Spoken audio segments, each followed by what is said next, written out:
بال کیوں نہیں کٹوا سکتی؟ عورتوں کے لیے عام حالات میں بال کٹوانا جائز ہے یا نہیں، جبکہ اس بارے میں کوئی حدیث نہیں ہے، اس بارے میں رہنمائی فرمائیں۔ دیکھیے، حدیث میں آتا ہے کہ عورتوں کو مردوں کی مشابہت سے اور مردوں کو عورتوں کی مشابہت سے منع کیا گیا ہے۔ اب یہ بات پوری دنیا میں مسلم ہے کہ عورت کو اللہ نے لمبے بال دیے ہیں، تو اس کے لیے بال کٹوانا یہ مردوں سے مشابہت ہے، اس لیے یہ صحیح نہیں ہے۔ بعض لوگ کہتے ہیں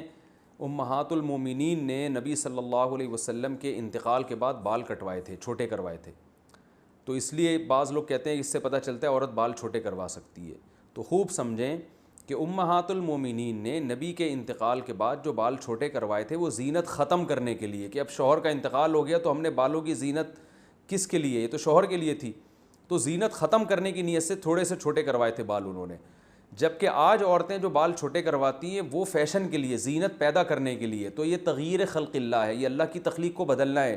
کہ جس چیز میں اللہ نے زینت رکھی ہے لمبے بالوں میں، آپ اس کے خلاف کو زینت قرار دے رہے ہو،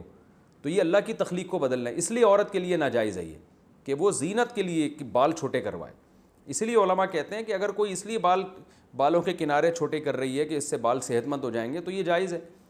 تو اس لیے عورت کے لیے اس لیے بال چھوٹے کرانا کہ فیشن کے طور پر، زینت کے طور پر، تو چونکہ یہ فساق عورتوں کا شعار ہے، غیر مسلموں کا شعار ہے،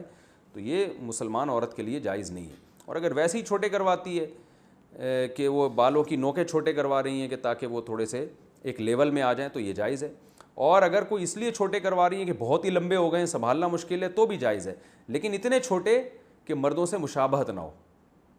تو اس لیے علماء کہتے ہیں کہ کم سے کم جو ہے نا اتنے بال جو کمر تک آ رہے ہوں اور جس میں چٹیا بن سکتی ہو، بعض علماء نے یہ بھی کہا ہے کہ جو عورتوں کے بال ہوتے ہیں کم از کم چٹیا بن سکتی ہو اس بالوں میں، اگر کوئی بنانا چاہے تو اس سے زیادہ چھوٹے کرنے کی اجازت نہیں ہے۔ آسک مفتی طارق